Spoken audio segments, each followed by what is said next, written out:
ସକାଳେ ଉଠିକି ଏମିତି ରହସ୍ୟମୟ ହସ ଦେଖିଲେ ଯିଏ ହେଲେ ଚମକି ଯିବ। ଆକ୍ଚୁଆଲି କଥା କଣ କି ଏଇ 2 ଦିନ ହବ ଯୋଉ ଭଳିଆ ବର୍ଷାଟା କାଚିକି ହଉଛି ନା ନିଦଟା ବି ସେଇଭଳିଆ କାଚିକି ହଉଛି। ଆରେ ଜୀବନରେ ତ ଦିଟା ଶାନ୍ତି, ଗୋଟେ ହେଲା ଖାଇବା ଶାନ୍ତି ଆଉ ଗୋଟେ ହେଲା ଶୋଇବା ଶାନ୍ତି। ଆଉ ଏଇ ଦୁଇଟା ଶାନ୍ତି ଯେତେବେଳେ କମ୍ପ୍ଲିଟ ହେଇଯାଏ ନା ତାହେଲେ ତ ଜୀବନଟା ପୁରା ସ୍ୱର୍ଗ ଶାନ୍ତି।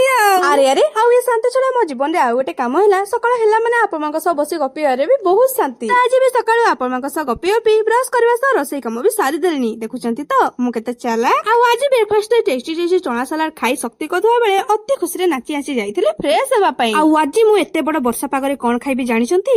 ଗ୍ୟାସ୍। ଏମିତି ନୁହଁ କି ମୋ ପାଖରେ ପରିବା ନଥାଏ, ପରିବା ଥିଲେ ବି ମୁଁ ମୋ ଆଳୁ ପ୍ରତି ବହୁତ ଲୟାଲ। ବିକଜ ଏଇଟା ହଉଛି ମୋର ଆଳୁ ପ୍ରତି ଟୁରୁ ଲଭ୍। ଆଉ ମୋ ଭଳି କେହି ଆଳୁ ଲଭର ଅଛନ୍ତି କି? କମେଣ୍ଟରେ ଟିକେ ଜଣେଇଦେବେ ତ। ଆଜି ପେଟେ ଖାଇ କର୍ମକ୍ଷେତ୍ରକୁ ପହଞ୍ଚିବା ବେଳକୁ ମୋର ହେଇଯାଇଥିଲା ପ୍ରବଳ ଲେଟ୍। ଆଉ ଏ ବର୍ଷାରେ ଘୋଡା ଭଳିଆ ଦୌଡ଼ି ଦୌଡ଼ି ଆସି ପହଞ୍ଚି ଯାଇଥିଲି କ୍ଲାସ ରୁମ ରେ। ଏଣ୍ଡ ଫାଇନାଲି ଆଜିର କ୍ଲାସକୁ ଖତମ କରି ଆମେ ସବୁ ଏକାଠି ହେଇଛୁ ଚକଲେଟ ମ୍ୟାଗି ଖାଇବା ପାଇଁ। ଆରେ ଆମ ସାଙ୍ଗର ଯେତେବେଳେ ବାହାଘର ଠିକ ହେଇଯାଇଛି ମ୍ୟାଗି କି ତ ଖାଇବୁ ନା। ହଁ ପରା ଆଣ୍ଟି, ଆମକୁ ସେ ସେଇ କଥା କହିଛି, ତା କଥାଟା ଟିକେ ବୁଝିବେ ତ। ଆଉ ସାଙ୍ଗକୁ ଏଠି ବଢିଆ ଭାବରେ ଫସାଇ ଦେଇ ମୁଁ ଚାଲିଲି ରୁମକୁ। ଆଉ ତା ସହ ଏଠି କଣ ହଉଛି ସେଇଟା ମୁଁ ଜଣେଇବି ନେକ୍ସଟ ବ୍ଲଗ ରେ।